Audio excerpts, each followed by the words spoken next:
Right, EWC is done. We're back to the regular leagues. Also, apparently the hangover of EWC was real, wasn't it? Because it's all well and good going, ha, T1 beat Genji, mate. BLG with Shadow beat anyone's legend. Like, at this point in time, pretty sure everyone's just burned out because of those two tournaments. And we're just seeing some, like, I don't know, C-grade League of Legends. But speaking of C-grade League of Legends, we're obviously C-grade League of Legends personalities, aren't we? We're not massive figures. Listen, if it was already a French show, Zaboutine's probably a B+. But you know what? The rest of us, we're just slobbing it, aren't we? Like, essentially, it's the least famous person from EuroLeague, the least famous person from the original Summoning Insight, and Zaboutine. So at this point, he's actually like the hot girl of the group. Fair enough. Thanks for inviting us out, I guess, Zaboutine.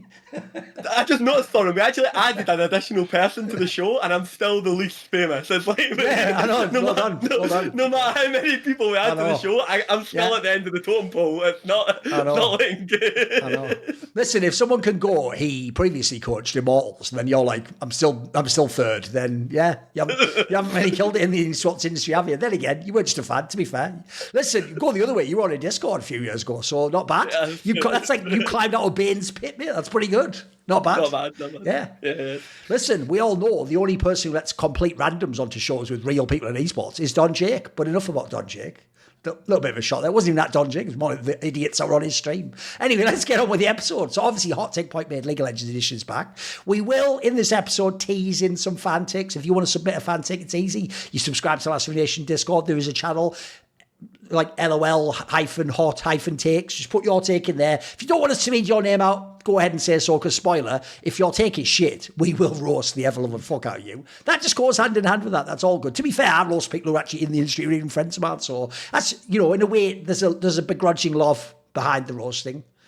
Right, who has got the first take is the question, boys. Does someone have a spicy take to start us off with? I do have one. Come on. I personally have been defending this take for the last week on my stream, and I know it's very unpopular. I've just realised he's wearing a T1 hat as well. But Keire, can we just acknowledge that okay, but you are. I'm just saying he is wearing a T1 hat, which, by the way, that's good in a way that shows you are a true T1 fan. But okay, I want to see where this is going. Come on. I do believe that the products to watch the entertainment product League of Legends was way better when, at least outside of Korea and China, and I have an argument against it, was in BO1. I actually think BO3 bloats the media space in a way that like people are not following anything besides the like big matches, and the rest is just a mess that like very few people want to follow. And I have plenty of examples to my stream of people who quit watching League of Legends because there's just too many games that are worth nothing. So BO1 was much better. Go for it. Set it up for us. Go on. Go for it. Make the point. Right? Make your point. Yeah, that's the point. Is BO1 was better. No, but you give us some examples. Like build the case a bit. Yeah. Oh, okay. Sorry. I mean, it's just because people were watching like LPL and CK, and they were saying, "Oh, BO3 is way better." Yeah. But when you ask them, they actually just watch Genji versus AKB and T1 versus Damwon, and then they quit all these Nongchim, Ferex, and this is the same thing in LPL. So obviously, Keire, you don't count among these people because I know you watch everything and anything.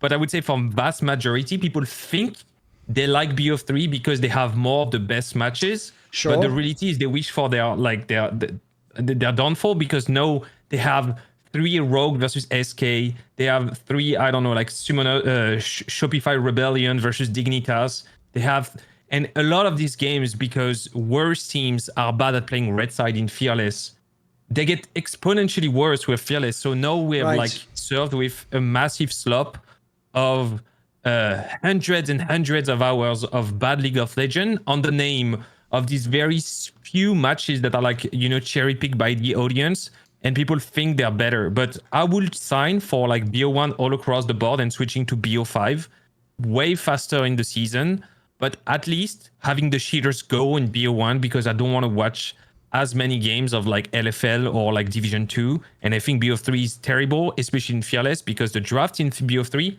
end up being the same all across the board. You don't have any spicy picks in BO3 Fearless. So I think if we want to do Fearless, we have to go converge faster towards BO5. And for that reason, I think we should BO1 faster in a way that we can dismiss the bad and only see like good BO5s. But I think BO3 is a shame for the game. Okay, that's certainly a hot take. Come on, Keire. Right, okay. So here's the one problem, right? Okay, you've basically done like the doctor analysis of like a human body, and you've looked at it, but your conclusion you've like misdiagnosed. The problem isn't like BO3s, it's the leagues. It's the actual fact that it's like leagues. Like leagues create all like the meaningless games. That's the problem. Right. Like if leagues a tournament circuit, you can have BO3 tournament brackets where all the BO3s mean something, and you're crowning more champions. You've got like you'd have like the 4th to 8th best team in the LPL playing against the 4th to 8th best team in Korea at another random tournament, and maybe NA where like a couple of like the tier 2 in Europe go and they play there, and you get to see like Scout versus like KC and stuff like that, right? And that'd be a completely different tournament that people don't even like, you know what I mean? The tier 1 teams don't even go to. That's League of Legends' problem is the leagues. The reason I know this is I watch the other esports. I watch Dota, I watch like CS. Like CS was actually better because of like the improved ESL format with the BO3 and all that. Like that actually improved this thing because all the games like mean something, and the seeding means something. Like it's actually like tentative to something. One of the problems in the whole like 1 to 4 upper bracket like seeding is, well, there's no real, apart from how you get like seeded against the teams, there's no strength of seeding compared to 1 to 4 or like 3 to 2. Like it's very quite ethereal. So I do agree to you, like it does cause like a drain for the casual fan. Like I'm the extreme elitist that does want like all the high volume of games, and I understand that like majority of the product shouldn't be tailored to me. But the problem is like even if you reduce it down to like BO1s, okay, like even a double BO1 round robin, Riot was slow at doing those anyway. Like go look at the old 2013, 2014 EU LCS. They took ages. They played like 4 round robins. Like it was like the most insane like amount of games. And they just like ended up playing like more games because again the teams, from what I was told, they sold to like Riot on like in terms of like airtime and stuff like that to like sponsors and stuff like that. So they still needed, like, even if you're not getting the BO3s, you still need to do more round robins to make up the airtime. So like, yeah, I do agree with you in principle. But the diagnosis is Riot's fucking closed circuit leagues, not the BO1, BO3 defense. Though I do agree it does cause glut. Basically, here's the problem, Zaboutine. I know what you mean. What you mean is this. If you think about the way people used to watch LEC, EU LCS, the premise was you sit there, you watch the whole day's worth of games, and it means that in theory, keyword theory, because you have to watch all the games, and crucially, they were always cynical with how they scheduled them. They never just gave you the 3 straight fire games up front and then had all the shit games at the end. They would always make it so even if there was like a great game at the end, there was like 2 bad ones before that you had to sit through. So essentially, they sort of forced you to watch it in a way that actually some of us that are older will be able to relate to from TV. If you wanted to watch something that was on at 10 p.m, it's not Netflix, mate. You have to, at 8 p.m, you have to watch 2 shit shows that you might not care about, or one that's all right. And there might be a show that you end up watching and you watched for years, but you only watched it because it's the show before The Simpsons or before Friends or something like that, famously in the UK. There were certain shows like that got popular, not even off their own back. That was sort of what EU LCS was like. And so I know what you mean, like, as in, if you asked a random fan back then, even a complete noob, like the example now with the current teams, I'll use current teams as an example even though I'm talking about the past.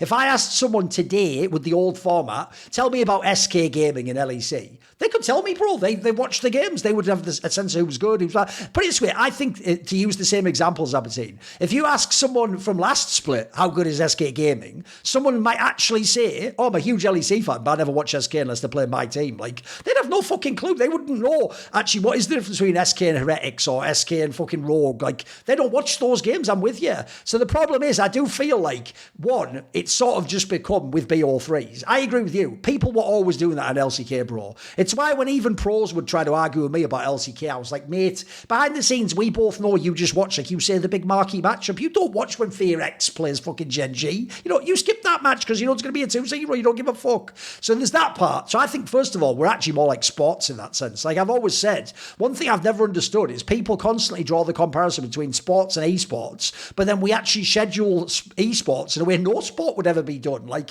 in sports, I don't actually sit there on a Saturday and watch 4 games I don't care about to wait till Liverpool play. Like I watched the Liverpool game, like, and spoiler, if my team team's not playing that day and there's no big marquee matchup like Chelsea, Man United, I'm not watching that day. I'm not watching fucking, Newcastle play against Aston Villa. I'm sorry, I'm probably not watching that match, am I? But in this scenario, this would be like if there used to be a world where everyone did that. And then I also agree with Keire.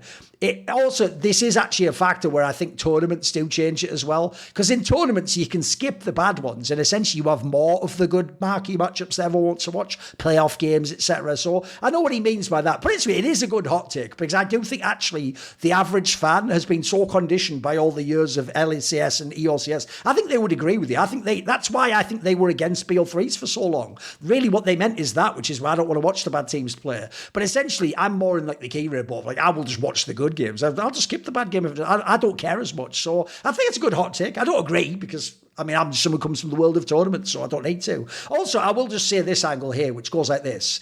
In a way, I definitely agree with Keire's point about leagues specifically kill it. And I'm not doing this to be mean, but I will use your team, Zaboutine. So if people don't know, Zaboutine is a fan of Arsenal because obviously Arsenal famously had all those great French players come through in the 90s, 2000s, which was his era, right? So I will just use the example. I'm a Liverpool fan, Zaboutine, but I'll do it in a polite way.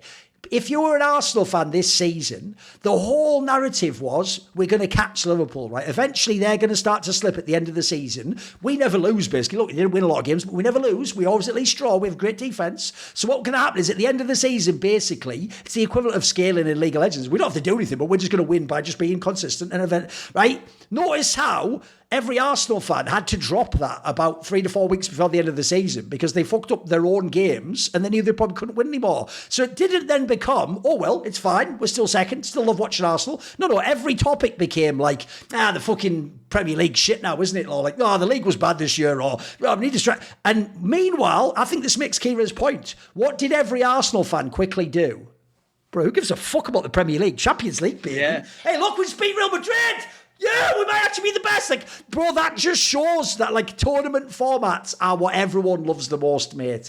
Everyone only loves leagues when your team's on top of the league. Like, yeah, if you're a Gen G team, let's not even have playoffs, mate. Let's just have 1 million BO3s forever. Chovy will be the GOAT. He'll win, like, you saw that red stat on Reddit. Like, he's played something mental, bro, like 140 BOX, and he's lost 17 in, like, the last 3 years. So, like, yeah, he'd never lose if it was league. But I'll tell you what, fucking sucks being anything except number one, or when you're, like, 8th or whatever. So, I know what you mean, but I also think, I think Keire makes some good points, too, about, like, format structure, changes this topic. Do you have any final remarks on this, by the way, Zaboutine?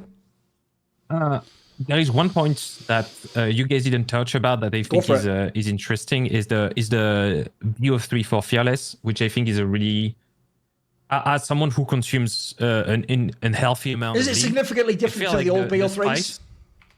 It's like, what's the point of having BO3s for Fearless?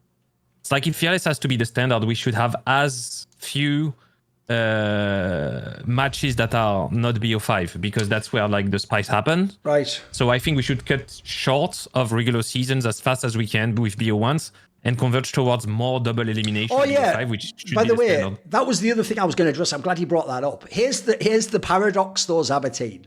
I'll tell you right now the reason why no one would agree to do what you're saying, though. You're right. If you made it BO1s, by the way, you would even get the odd game where a Rogue or SK, now Navi, did actually beat like the best team. It would happen.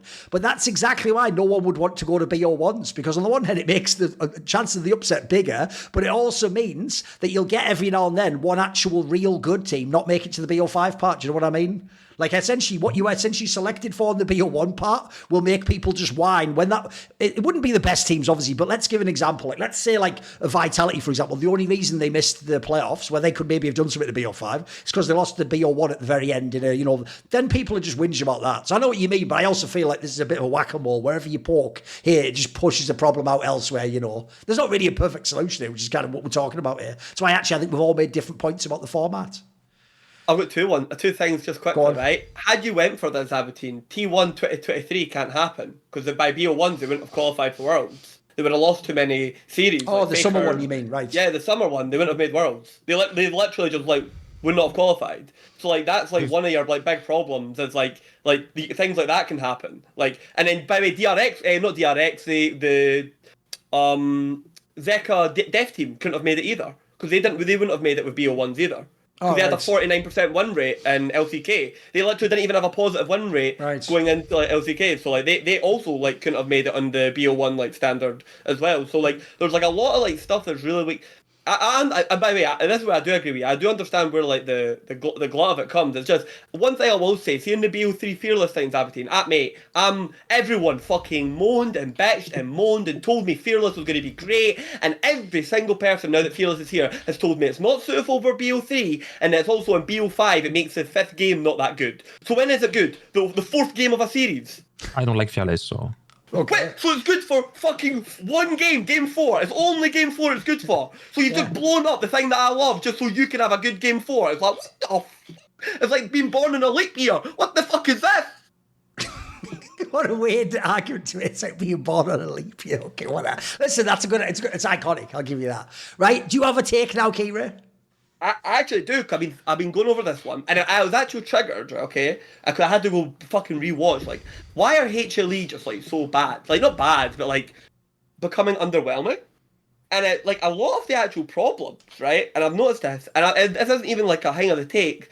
I've revolved it. I actually think they couldn't have known this at the start, but I think they should actually pull the trigger on getting rid of Zeka, or Zeka, however you want to say his name. Okay. And they should get BDD, right? Now, what you lose is you lose like some insane level clutch and some like S+ level like assassin play. Like your ability to play like Akali, Sylas, Zoe, if it ever becomes fucking meta again. He's like arguably one of the best Zoe players ever.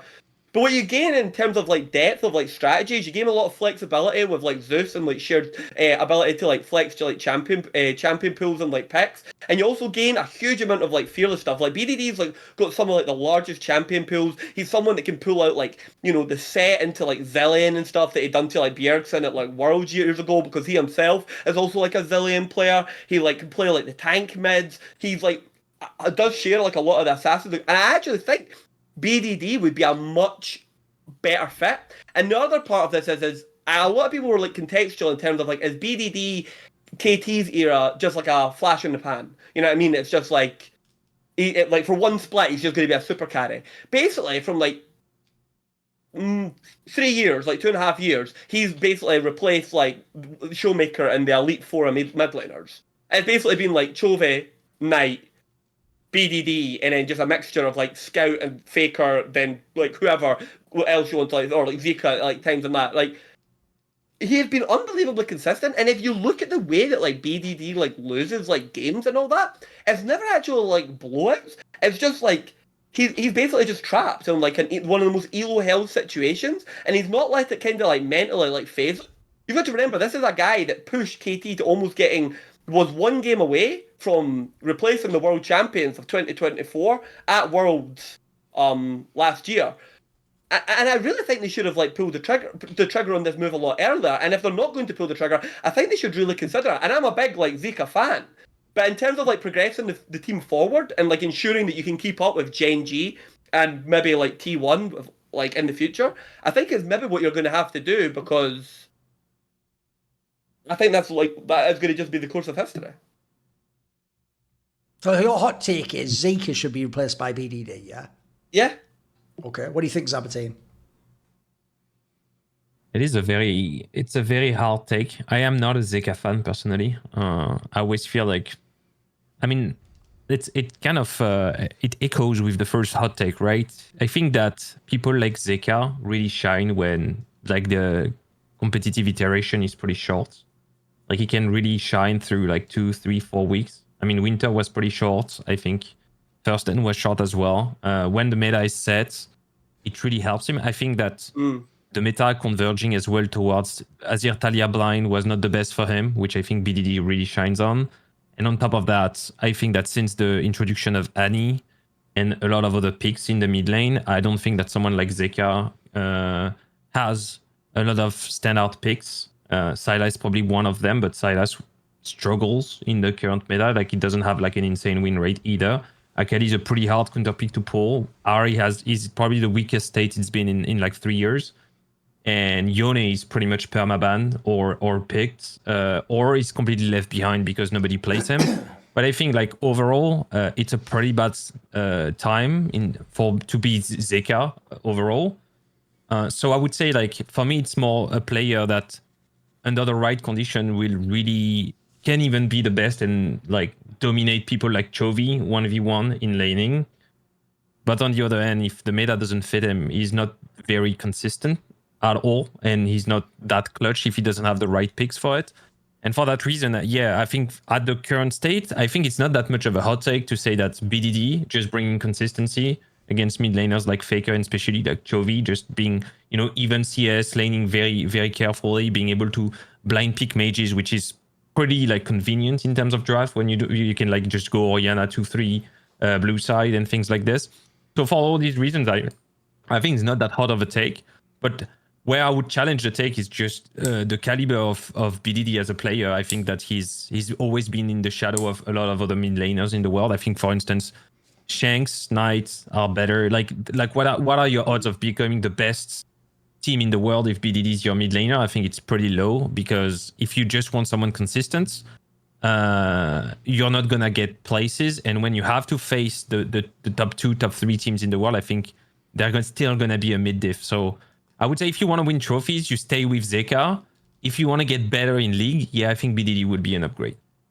Here's why I like the take. Because first of all, I do think actually to a casual fan, it's a hot take. Because remember, to a casual fan, their brain's like, but BDD hasn't won Worlds, and what the fuck? Zeka won LCK Cup and First Stand. Like, to them, that means he must be better, because that's the whole logic that every Faker fan's been using for why he's better than Trophy every second of every day of every year for God knows how long. So the reason why I actually think this is a decent hot take goes like this. I actually think just specifically for Hanwha Life, it's a really good take. Otherwise, it depends on the composition of the squad. Here's why I think it's a banger take. Because I already think after the Zeus drama, you could argue that when this year began, Hanwha Life had the best roster in the world on paper. But this might actually be an upgrade for like their specific strengths. Like, if you think about it, when you have players as good as Viper and Zeus at the other carry roles, bro, what BDD brings to this team would be OP as fuck. He's just a super consistent mid laner, like godlike fucking mage player. He doesn't seem, by the way, like he's some like mad egotist. Like, he'll play like 1v9 when he has to in KT, but it doesn't seem like that would be his choice. And I'll even add in as well, I actually think Peanut and Zeka isn't that great a combo, actually. They don't really seem like they fit that well together. Like, if you want Zeka, as much as Pioshik was a bomb, you probably do want a bit more of like a Randy sort of like aggressive fucking up-tempo jungler to play with Zeka, because it combines with his strengths. Whereas I also think Peanut and BDD are sort of the same boring but very good type of player that would also harmonise very well. And essentially the team would then just become Zeus and Viper just get their picks and just fucking dominate the game. Like, I actually think that would be a banger move. I think it's a pretty good one. I like it. I like the move, actually. And I do think there's a world where that could make Hanwha Life like number one. Whereas actually, I also think as well, sadly, even though he was really good in all the game 5s, looks like Zeka's another player that potentially is being exposed by Fearless. Like, actually, I'm with you. Like, he just doesn't have the champion pool that's super deep. Because even the ones that, like, BDD has, like, mate, his champion pool can never be out of date in League of Legends, because the game League of Legends is his champion pool. Like, think of all the fucking pixie players that are always going to be in the meta. Like, they're just always going to be right there. Whereas the other problem is, like, if this was a few years ago, you could blind Silas anytime you want, mate. You can't have Silas and Checksnote to Carly are the picks I want all the time. Like, good luck getting that against the best teams in the world. Like, we just fucking ban you out. So no, I think it's not a bad one. It's not the spiciest one, I'll give you that, Zaboutine. Like, here's the thing, if he'd have said that like right after First Stand, it'd be spicy as fuck. But right now, I think most people know Hanwha Life's sort of bleeding a bit, you know. Go on. What were you going to say, Keire?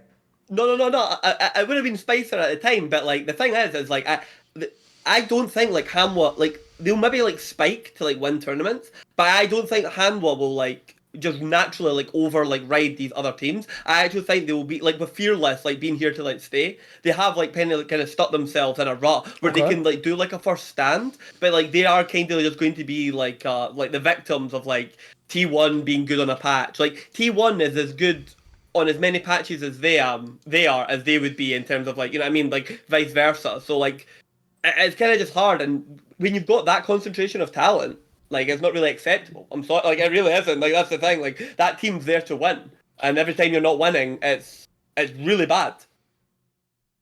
Okay. I'll tell you what, I will do my take in a minute, but I want to do a fan take first.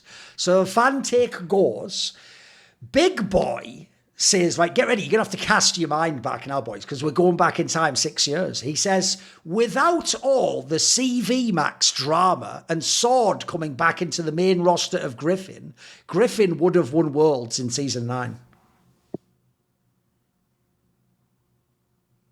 What do you think about that, boys? What do you think of that hot take? Listen, you've got to give him one thing. That is a fucking hot take. That's all. So if you remember, 2 details. One, because of the whole thing, which eventually actually ended up in some sort of like lawsuit or something between cvMax and Sword's parents for whatever. One, Sword came back, because at the time they were testing Thorin out, if you remember. This is really young Thorin, to be fair. And then also, because of this, even though they went to Worlds, they like bizarrely like benched cvMax or something. I told him like stay back in Keire or whatever the fuck it was. And so there was some weird shit like that happened. So who wants to take this one first? What do you think of this one? It's a fucking hot take. So who wants this? Who wants it?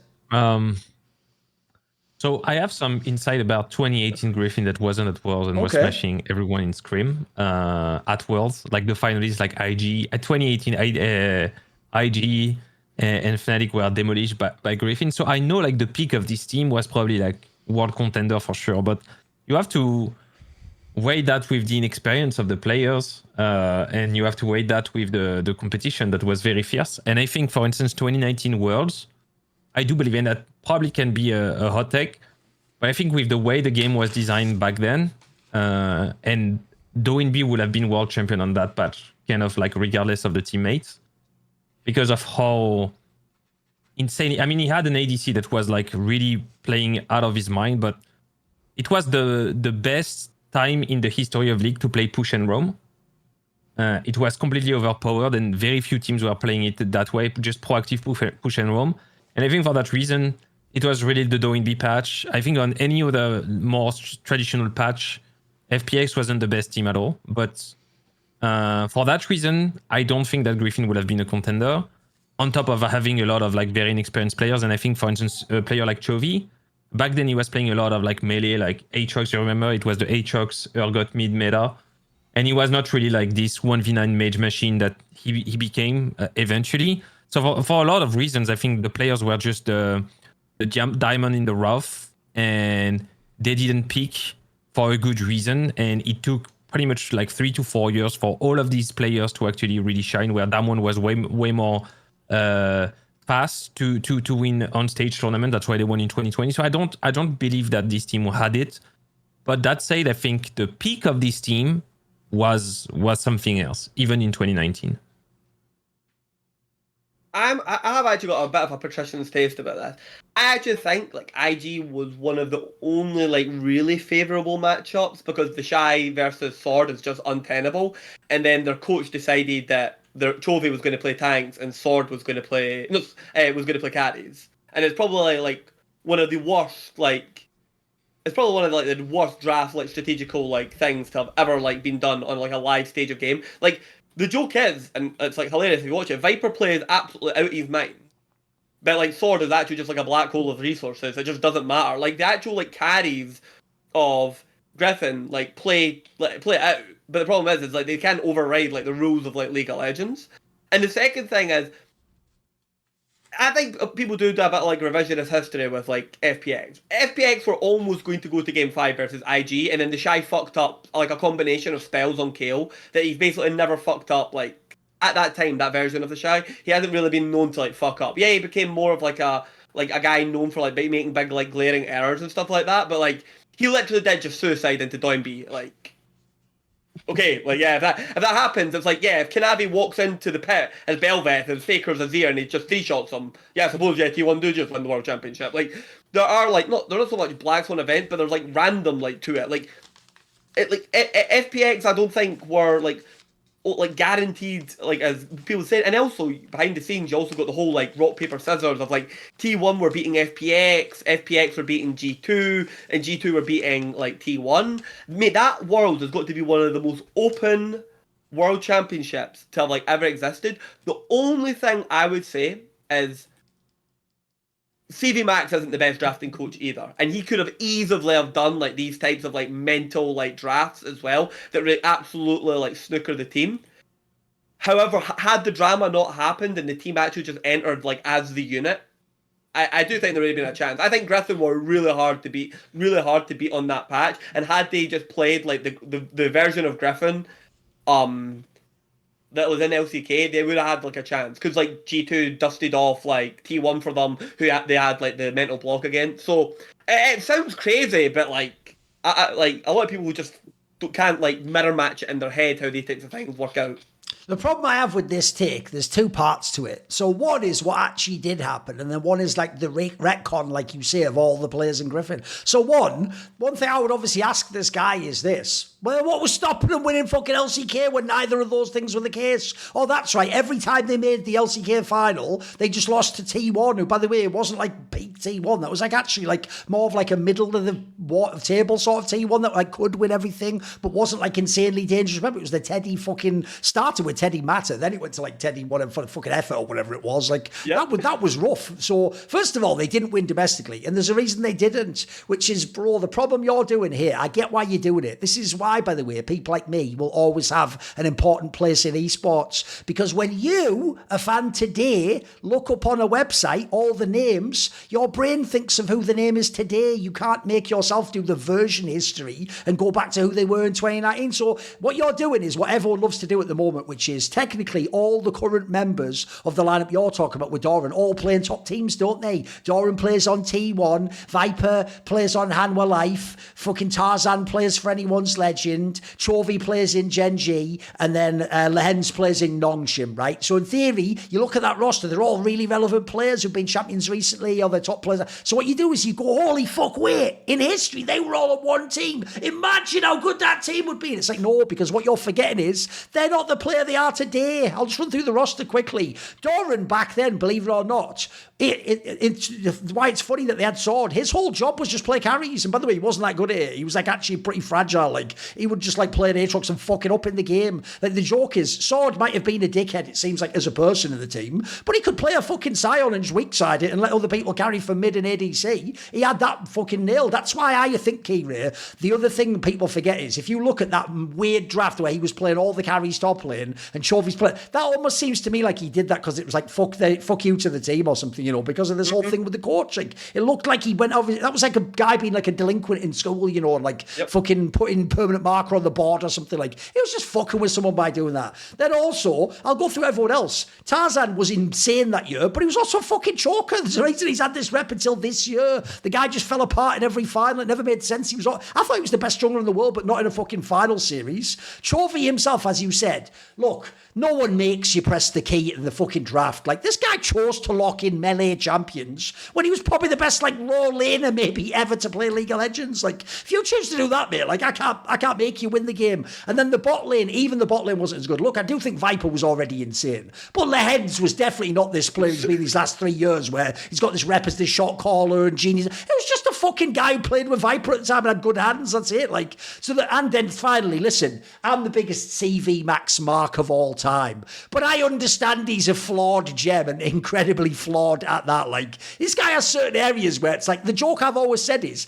I would hire cvMax as my coach, and then I'd tell him, you're never ever getting inside that fucking booth and doing the draft, though. I'll tell you that, homie. You're just scouting people, you're figuring out macro concept. Get the fuck out of that draft. Listen, in fact, I wouldn't even put some LS genius in there. I'd put the most boring bitch guy of all time just doing the percentages in my drafting coach. I'm not doing some Dylan Falco. I'm just pick the right picks, for fuck's sake. Let's play the game. So, no, listen, I get why this is tempting. It's one of the ones I love to do, the hypotheticals. But you have done that thing where, unless we're going with a time machine now taking the players back, they wouldn't, mate. They wouldn't have done it. Like, look, as you guys pointed out, it was a wide open world. It's like, it's not impossible they could have won it at that one. But I also think if I had to make the order of who wins, even people like T1 wins before Griffin, probably. You know, like by the way, that's even the angle. Like, if T1 had actually beaten G2, they'd probably just fucking win Worlds, is the joke of it all, isn't it? And then there is no Doinby winning, and then Faker wins with one of his mid fucking rosters. Like, that could have happened. So no, I'm with you on that one.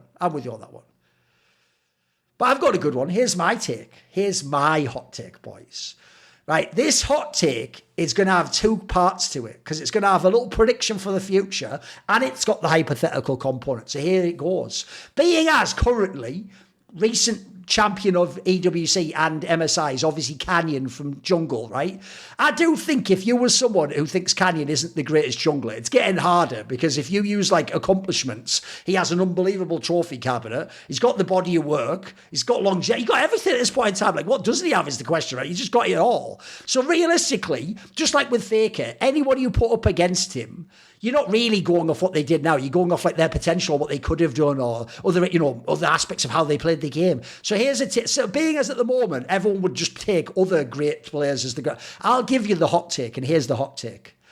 If he had played his whole career in the country of South Korea, not China, I actually think Kanavi could be the GOAT jungler. And here's my prediction. I think one day, maybe it'll be in the next couple of years, I think he'll come back to Korea eventually and he'll finally play for an LCK team. And if he does, I predict he will win Worlds with them. I don't know which one it'll be yet. And the reason, I'll set up this point for you. It goes like this. One, first things first, this guy was the cvMax product, if people don't know, right around the time he had this drama with Sword. That meant that cvMax got booted out of Griffin, basically. And in doing so, we never actually got to see this guy in Griffin. Basically, there's a chance this guy would have actually just been brought into the LCK team. So he would have had what I think is the most optimal career route, which is if you are Korean, the most optimal career route is stay in an LCK team with all Koreans, all Korean coaches, Korean culture, and then just see how good you are at the game. Like, that's the best chance you ever have to win Worlds, to win everything else. Instead, he did that route where you go to LPL, but you're also one of those guys like the Shy, and even though Rookie played a little bit of time, the majority of his time was in LPL, you have the weird career then where you're working with people who speak Mandarin, and how good is your Mandarin, and do you get with the culture, and is it the culture, like certain teams in the LPL, if people don't know, do like what you'd expect, they just cater to the Korean imports because they're worth millions and millions. Some teams are super harsh, they'll actually bench you if you're a dickhead and you're a Korean import. So first of all, it's like a potluck as to which team you go to. And then I'll just throw this out there. If you are going to be the fucking jungler, first of all, this guy does have the hands and the like raw fucking intuitive feel to be as good as Canyon. I'm telling you, like, I was saying this on some of the Insight. If you watch some of the games he plays as a jungler, it's like he never got the memo about catch-up XP and what modern jungling is. Like, he still plays like he's trying to like 3-quadrant the other jungler every fucking game. Like, which by the way is swaggy as fuck, but it's not really the way modern league is played. But my point is, he actually has like a crazy mentality, because I think domestically he is a mega dominant jungler. Sadly, he has so many chokes internationally, fans don't know this. In the LPL, this guy is demon time almost every split I've seen him play. He's nuts. And then I'll throw this out there. This is why I think the Korean angle is my whole thing for the hot take. He's played his entire career in China with all Chinese solo laners. He's never had a Korean solo laner ever. Not even a mid laner, nothing.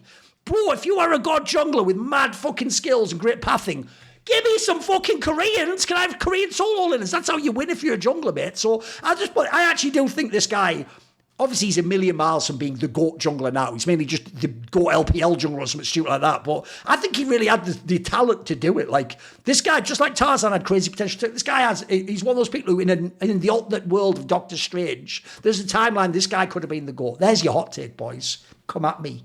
All right. I've got 3 things, because I know Kanavi very well. So go on. I'm a big Kanavi fan, even though he means he watches him. Obviously, he doesn't really like messaging, but hey, Kanavi, right. What's up, bro? Like, right. Okay. So I'm a big Kanavi fan. Come on. Okay. I even blessed period. So there's 3 big like problems like for Kanavi being a jungle GOAT. Right. Kanavi has only ever been like an S+ tier player when Holmes' coach.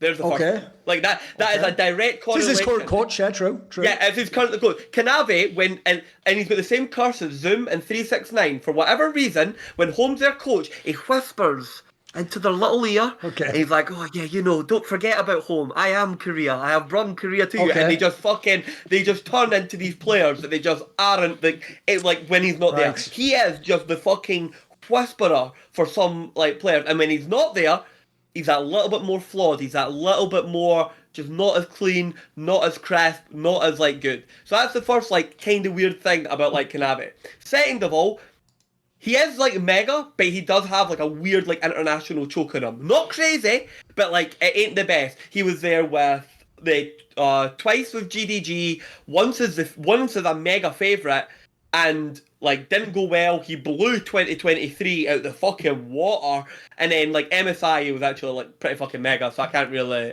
complain. The one thing, and this is what I was gonna say, this that kind of goes massively in Kanavi's favour is, and this is not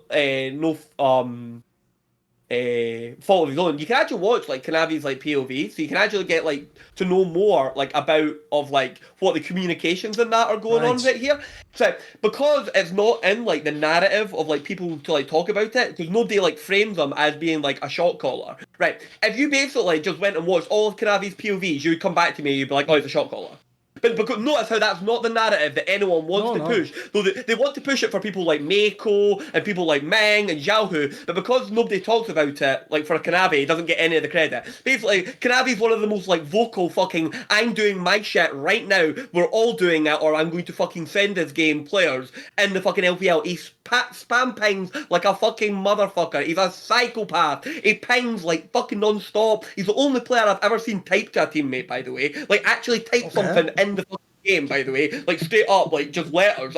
Obviously, I can't read it. I was just like, what the fuck? So anyway, like he is a very, very directive player, so he gets a huge amount of like team credit. And he's not one of those players that when he's on the team, he like dips down. When he was on the team with like Knight and fucking Ruler, he was like the third best player, and he was like right behind two of the best players of like all time. Like he was like the absolute shit. Kanavi is like not like piggybacking or playing tanks or something else or like fucking lane coverage jungler. He's like his own like player. And one last little tip about him is one of those like fucked up things where Kanavi's actually older than fucking Canyon, but like because they're Korean, like you can never. I know, mate. That's fucking hell.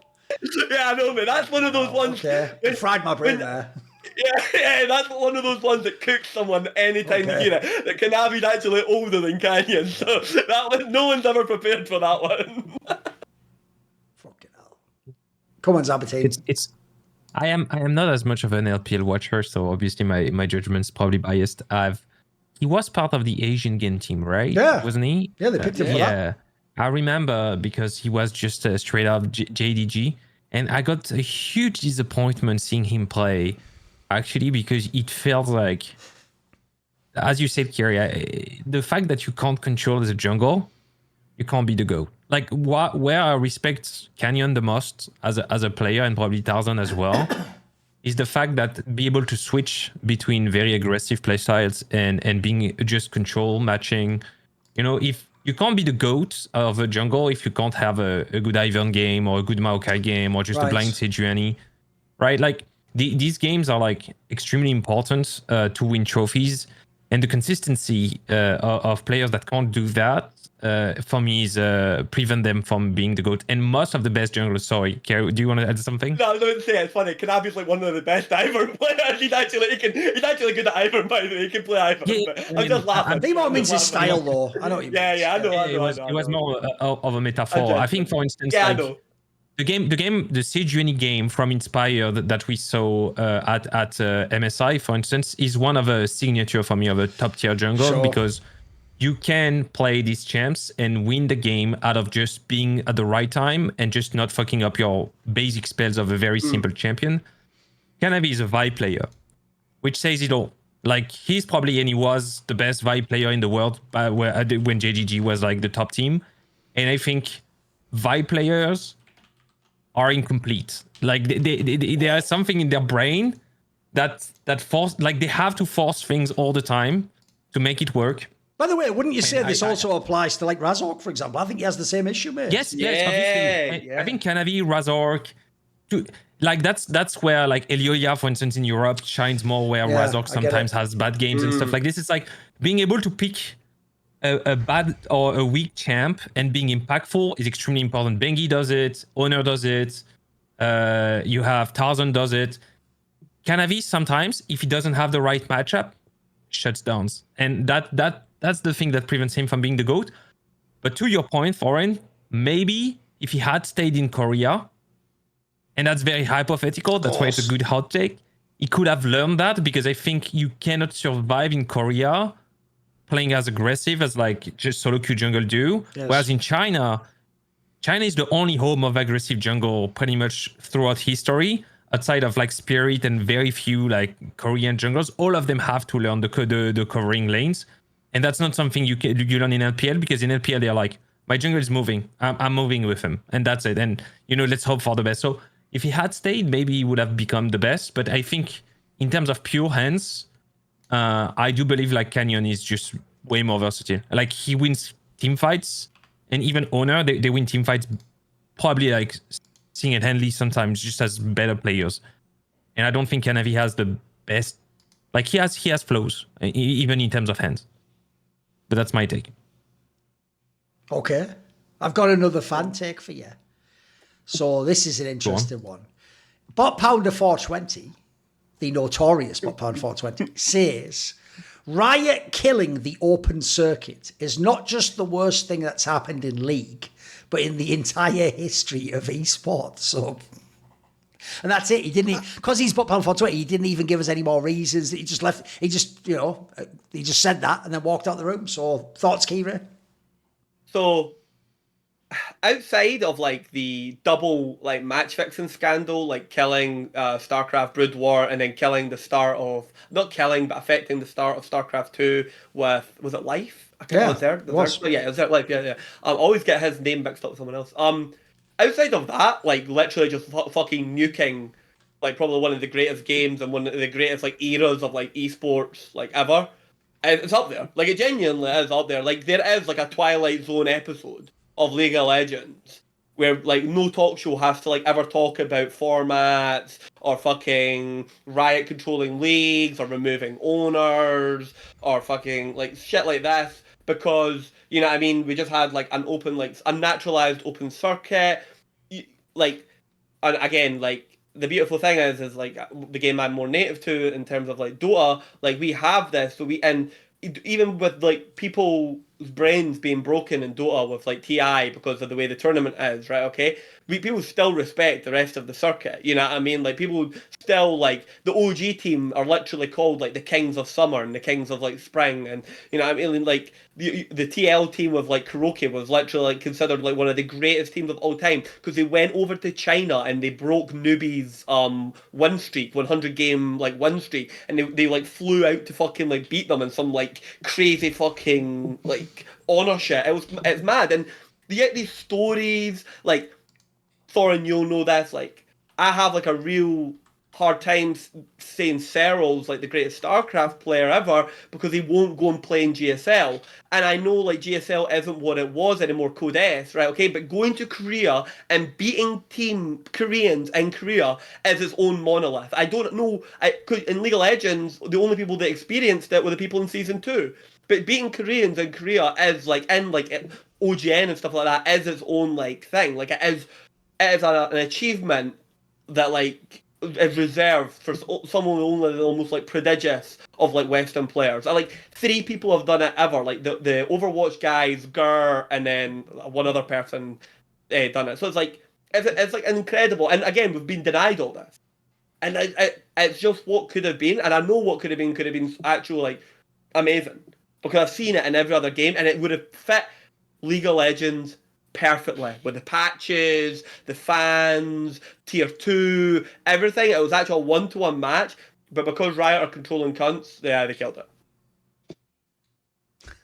I know one thing at least that's worse than killing the open tournament in esports. I mean, You're the historian, Thorin, so you probably have one that's even worse than mine. But I think the whole Overwatch League thing, after 15 years of investing on its own credibility, the esports industry finally makes it by being the center of interest of venture capitalists that can finally inject some money into it.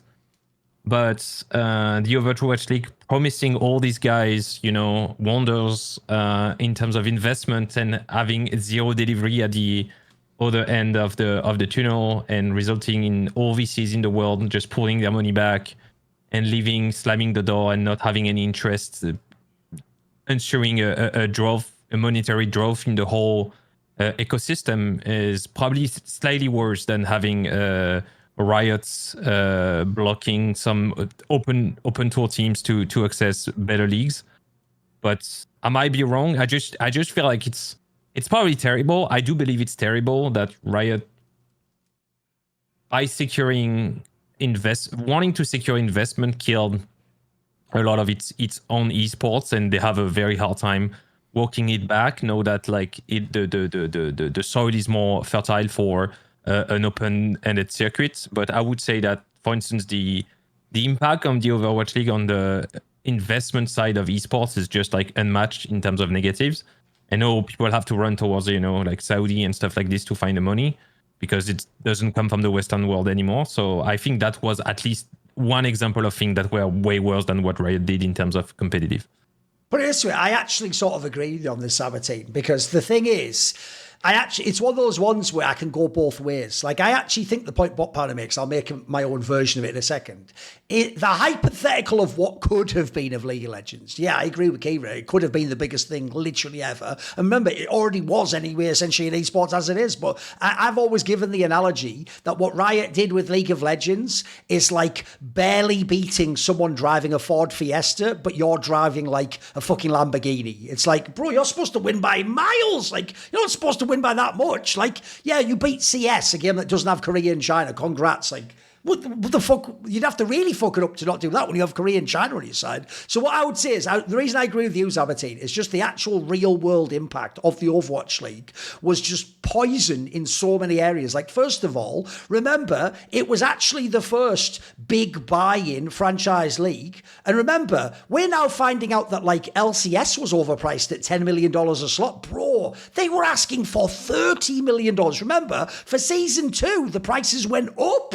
It was mental. And so people literally took what at the time, by the way, were very well run, massive American orgs. Some of them, remember, had barely even taken VC. Some of them had like been really careful min-maxing how much VC they'd taken. And everyone had to take loads of VC because just the slot was 20-30 million. Then, by the way, if you're a Cloud9, you also then want your LCS spot and then you want your CDL spot. It meant that literally a whole bunch of people who'd been very good businessmen for like 10 years were almost like priced in a game of chicken economically to have to then get $50 million and put it into all their teams. And none of these leagues so far have ever come close to turning a profit. And by the way, most of them probably never will. In fact, I think they'll all go the Valorant model and what's happening in LTA. I think eventually Riot will pay you back and you'll just be being paid to be part of the league. It'll be the other way around. They'll very quickly realise, wait a minute, why does Cloud9 pay me to be in LTA? If anything, I should be paying them to stay in LTA. Like, what if they fuck off and just only do CS and Valorant and the other games? So I think, personally,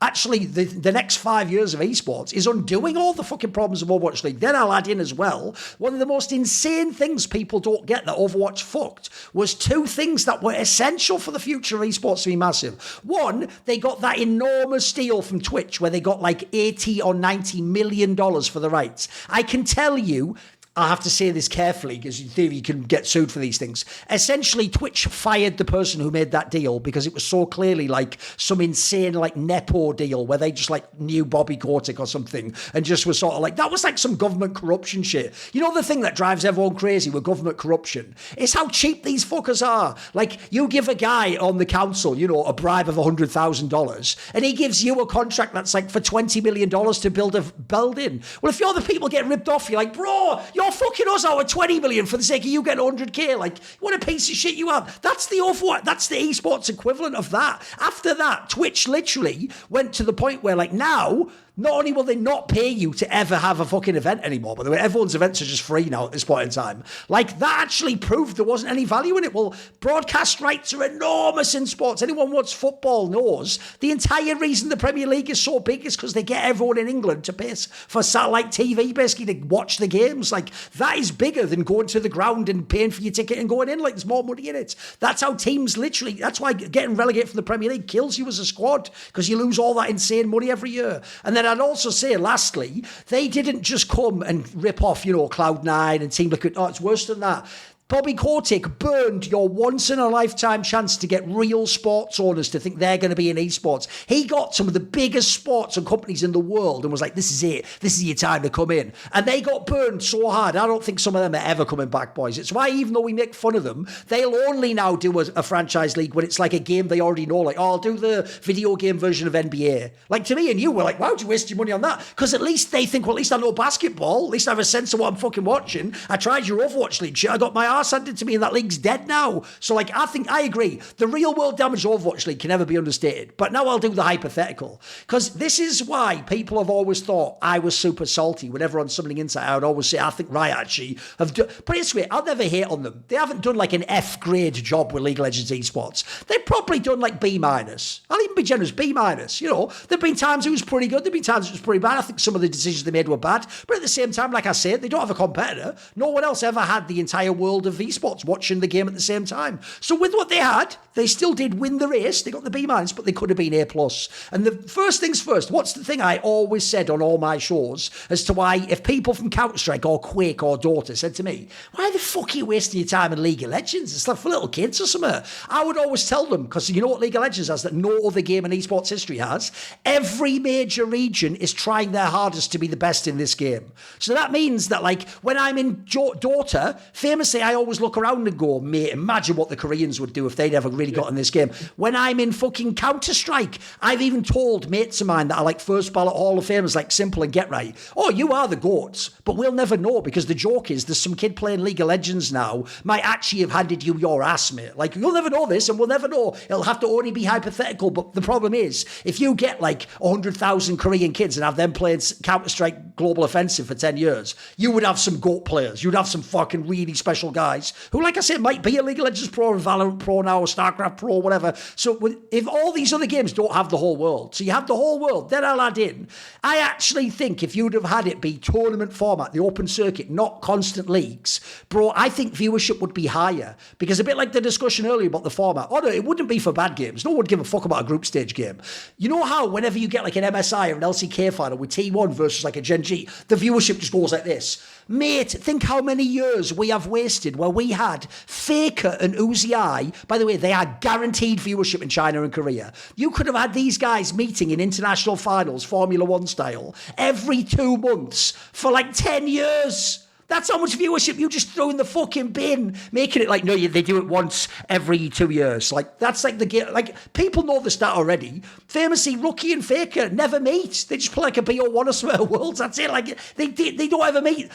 Bro, Messi and Ronaldo played in the same fucking league. That was box office TV. When I was a boy, nobody watched La Liga. The reason I ever watched La Liga was because these fuckers played in it. Suddenly it became a thing where even British people in pubs would be like, oh, turn on the Real versus Barca or El Clasico. That would have never happened back in the day, mate. You had a chance for that in league. You had a chance for the game to be like impossibly large for the biggest matches. And then the last thing I'll point out, and I've always said this is where my point I told you when they made it in 2023, when they changed the MSI format, I told people this will now become everyone's favourite tournament in esports, in CS, League of Legends esports, because it's double a lane and it has full BO5 alter. Right? Remember how many, you remember this, Zaboutine, it was even before your days, mate. Do you remember how many years people still banged on about IPL 5? By the way, IPL 5 doesn't even, you only had one Korean team. Like, people talked about that for like 7 years. Like, oh, it's the greatest. And I wanted to tell them, it's just the TI format. You could have this every year. Like, you know, in theory, it's only Riot stopping us doing IPL 5 now. Like,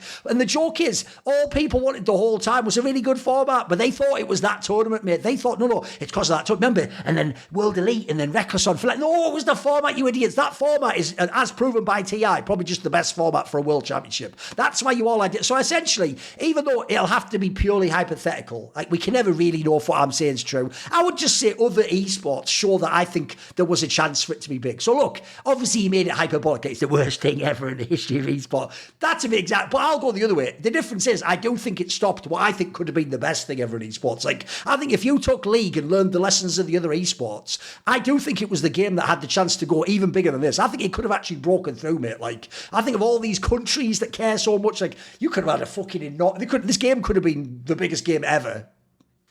Mm-hmm. Yep, definitely.